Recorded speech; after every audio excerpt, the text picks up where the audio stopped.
In today's video, I'm going to teach you how to update folder in Outlook. If an email folder looks stuck, is missing recent messages, or you just want to make sure it's fully up to date, a quick manual refresh is the fastest way to get things back on track. I'll show you how to do this in the new Outlook and Outlook on the web, and then how it works in classic Outlook.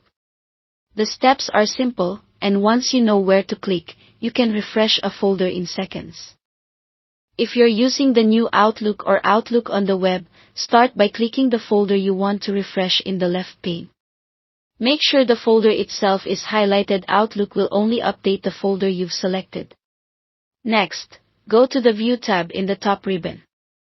There you'll see the Sync button, which looks like two arrows forming a circle.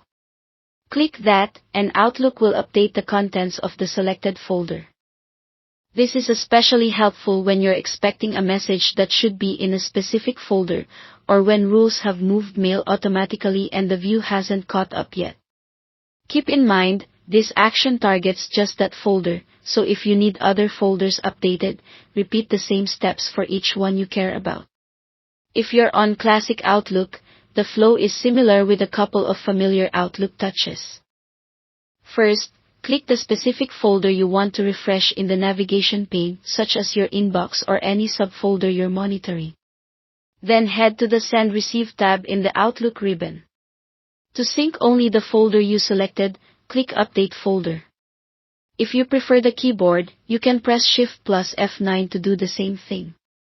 When you need to refresh everything at once, click Send Receive All Folders to sync your entire mailbox. That broader update can take a bit longer, especially if you have many folders or large mailboxes, but it ensures everything is current. Think of Update Folder as a precise, quick refresh, and Send Receive All Folders as a full sweep that catches everything in one go. That's all there is to it. Thanks for watching.